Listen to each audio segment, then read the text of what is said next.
10 फरवरी 2024 कोलकाता हुगली के एक गांव कोन नगर में श्रेयांशु की कज़न जब 8 साल के श्रेयांशु के कमरे में पहुंची तो अंदर का मंजर देख उसके मुंह से चीख निकल गई। पूरा कमरा खून से भरा हुआ था और बेड के नीचे खून में लथपथ पड़ा हुआ था 8 साल का श्रेयांशु। उसका सर बुरी तरह से कुचला गया था और हाथ की नसें भी कटी हुई। पास में ही फर्श पर एक किचन नाइफ पड़ा था और इस रूम में टीवी की वॉल्यूम बहुत हाई थी। मानो ऐसा लग रहा था कि मारने वाला नहीं चाहता था कि बच्चे की चीखने की आवाज बाहर तक पहुंचे।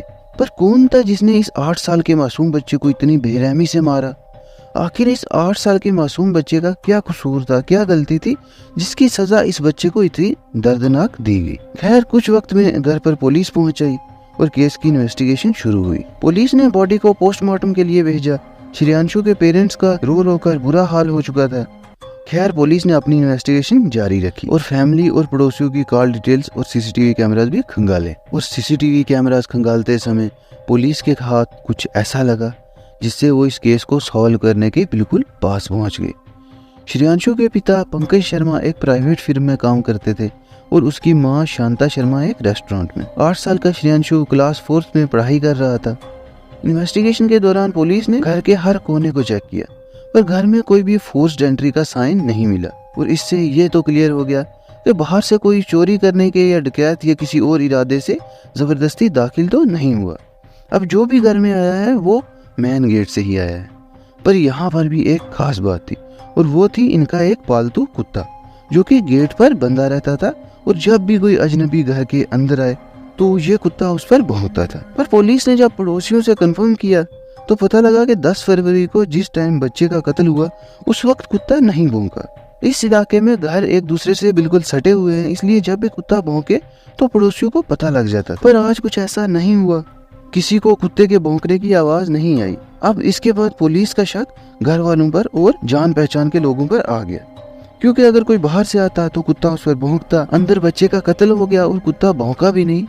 इससे ये तो क्लियर है कि कत्ल करने वाले को कुत्ता पहले से पहचानता था। इसके बाद पुलिस ने घर के सारे मेंबर्स के फोन नंबर को ट्रेस किया, सीसीटीवी कैमरास खंगालने शुरू किए। सीसीटीवी कैमरास में एक गली में आती एक औरत दिखी। बहुत सारे लोग वहां पर चल फिर रहे थे पर एक औरत जिसने चेहरे पर मास्क लगाया हुआ था। पुलिस ने पहचान के लिए पेरेंट्स को बुलाया। श्रेयांशु की मां ने पहचानने से इनकार कर दिया पर श्रेयांशु के पिता ने इसको पहचान लिया और उसने बताया कि इस औरत का नाम है इशरत परवीन। ये इशरत परवीन कौन थी? ये थी श्रेयांशु की मां की एक दोस्त जिसे श्रेयांशु मौसी भी बुलाया करता था। पुलिस को शक हुआ कि श्रेयांशु की मां ने उसे नहीं पहचाना लेकिन पापा ने पहचान लिया। इसलिए पुलिस को शक हुआ कि कहीं पंकज का इसके साथ कोई अफेयर तो नहीं है। इसके बाद पंकज की कॉल डिटेल्स निकाली लेकिन उसमें कुछ भी नहीं मिला। लेकिन पुलिस ने जब इशरत की कॉल डिटेल्स निकाली तो कुछ ऐसा उनके हाथ लगा कि जैसा वो सोच भी नहीं सकते थे। इशरत का फोन मर्डर वाले दिन 7 घंटे के लिए स्विच ऑफ था और एक नंबर पर इशरत घंटों बात किया करती थी। जब पुलिस ने वो नंबर खंगाला तो वो हैरान रह गए, क्योंकि ये नंबर किसी और का नहीं बल्कि श्रेयांशु की मां शांता का था। इशरत परवीन और शांता दिन में 10-10, 12-12 घंटे बात किया करते थे। वो रात को भी बहुत ज्यादा बात करते थे। पर जब पुलिस ने इनके व्हाट्सएप मैसेज निकाले तो उनकी आंखें फटी की फटी रही। उनके व्हाट्सएप मैसेज ऐसे थे जैसे कोई गर्लफ्रेंड बॉयफ्रेंड आपस में चैट कर रहे हैं और इसके बीच में कुछ ऐसी तस्वीरें भी शेयर की गई थी जो कि गर्लफ्रेंड बॉयफ्रेंड ही आपस में शेयर करते हैं। अब इससे पुलिस को ये क्लियर हो गया कि शांता और इशरत परवीन के बीच में अफेयर है, यानी ये दोनों लेस्बियन हैं। पुलिस ने जब पड़ोसियों से इसके बारे में पूछा तो उन्हें कुछ भी पता नहीं था। उन्होंने तो बस ऐसे कहा कि ये दोनों दोस्त हैं तो ये इसके घर आया जाया करती थी, पर इसके बारे में उन्हें कोई पता नहीं कि ये लेस्बियन है, इनका अफेयर है। लेकिन जब पुलिस ने पंकज से पूछा तो उसने बताया कि हाँ, मुझे पहले से पता था लेकिन मैं बच्चे और समाज से डर के चुप बैठा हुआ था। लेकिन इस सब का मर्डर के साथ क्या कनेक्शन है? बच्चे का मर्डर क्यों हुआ इसके बारे में अभी भी किसी को नहीं पता था, लेकिन फिर भी पुलिस का शक इन पर गया। इसलिए पुलिस ने इशरत परवीन और शांता को उठा लिया और उनसे पूछताछ शुरू की। पूछताछ पुलिस ने इतनी सख्ती से की कि शांता टूट गई और उसने सब कुछ सच्चाई बता दी। उसने बताया कि उसने और इशरत परवीन ने मिलके ही अपने बच्चे को मार डाला, यानी माँ ने ही अपने 8 साल के मासूम बच्चे को मार डाला।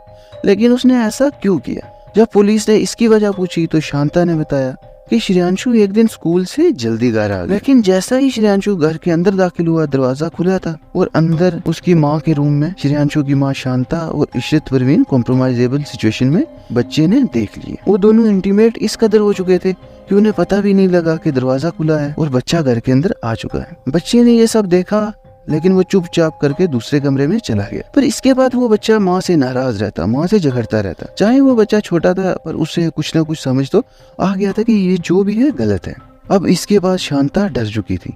अब उसे लगता था कि कहीं उसका बच्चा उसका राज न खोल दे, किसी को बता न दे। इसलिए शांता और इशरत परवीन ने प्लान बनाया कि वो इस बच्चे को जान से मार देंगे।